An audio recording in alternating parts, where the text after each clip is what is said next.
সব কিছু ঠিক থাকলে 2 মাস পরে আমাদের জাতীয় নির্বাচন অনুষ্ঠিত হতে যাচ্ছে। সেই জায়গা থেকে বাংলাদেশের সর্ববৃহৎ বর্তমান সময়ে রাজনৈতিক দল বিএনপি ভারপ্রাপ্ত চেয়ারম্যান জনাব তারেক রহমান এখনও কেন দেশে আসতে ভয় পাচ্ছে, এবং এই জায়গাটা থেকে তারেক রহমানের দেশে আসার এইটাতে কেন বিএনপি এখনও সংকীর্ণ অবস্থান, এবং আমরা কি বলতে পারি যে বিএনপিতে ভাঙ্গন ধরছে এরকম কিছু? যেমন মির্জা ফখরুল, মির্জা আব্বাস, তারেক রহমান, সালাউদ্দিন আহমেদ, তাদের প্যানেলগুলো কি আলাদা আলাদা প্যানেল দাঁড়াচ্ছে?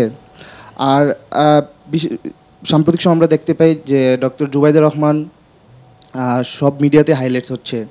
আমরা কি আপসীন নেত্রী বেগম খালেদা জিয়াকে অনুসরণ করে তার পুত্রবধূ জুবাইদুর রহমান বিএনপি মূল কেন্দ্রবিন্দুতে আসতে চলেছেন? জি, জনাব আহমেদ আজম খান, আবারও আপনার কাছে আসতে চাই। যে প্রশ্নটি করলেন শুরুতে, যে বিএনপির নেতৃত্ব নিয়ে বারবার প্রশ্ন উঠছে, বিএনপির নেতৃত্ব কোন দিকে যাচ্ছে? তারেক রহমানই কি নেতৃত্বে থাকছেন কিনা, নাকি কোনো পরিবর্তন আসার সম্ভাবনা রয়েছে? ধন্যবাদ।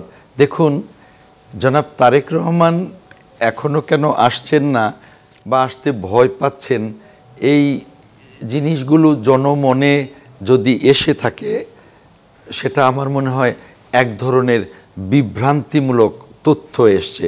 জনাব তারেক রহমান গত 10 বছর ফ্যাসিবাদ বিরোধী আন্দোলনে বিলেত থেকে অনেক কঠিন লড়াইয়ে নেতৃত্ব দিয়েছেন।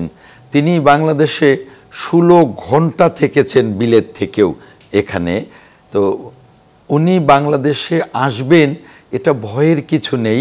জনাব তারেক রহমানের পরিকল্পনা আছে যত দ্রুত সম্ভব আসা, কিন্তু আমি বলবো জনাব তারেক রহমান বাংলাদেশের ইনশাল্লাহ ভবিষ্যৎ প্রধানমন্ত্রী বা ভবিষ্যৎ কান্ডারি। এটা যেমন আমরা জানি, তেমনি আপনারা জানেন, তেমনি সারা জাতি জানে, তেমনি বিশ্বময় এটা জানে। আর জানেন বলেই উনি বাংলাদেশে আসতে বেশ কিছু ফর্মালিটিস তো থাকেই, নানান রকমের জটিলতা তো থাকেই, কিন্তু তাই বলে উনি আসবেন না এই কথাটা সম্পূর্ণ অপপ্রচার, বা আসতে ভয় পান এটাও সম্পূর্ণ রকমের অপপ্রচার। বিএনপি থেকে বিভিন্ন সময় বলা হয়েছে যে তারেক রহমান সামনের সপ্তাহে আসছেন, পরের মাসে আসছেন। আমরা কি নির্দিষ্ট করে আপনার কাছে জানতে চাইতে পারি যে 2 মাস বাকি ইলেকশনের, কবে আসতে যাচ্ছেন তারেক রহমান?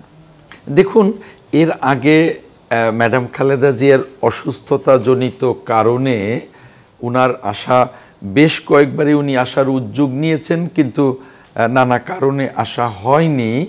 তবে খুব দ্রুতই তিনি বাংলাদেশে আসবেন, কারণ আমরা আশা করি, আমাদের দল আশা করে, জাতি প্রত্যাশা করে যে উনি নির্বাচনের আগে, মনোনয়নপত্র দাখিলের আগে আসবেন এবং উনি নিজে মনোনয়নপত্র দাখিল করবেন, নির্বাচনে অংশগ্রহণ করবেন। ধন্যবাদ।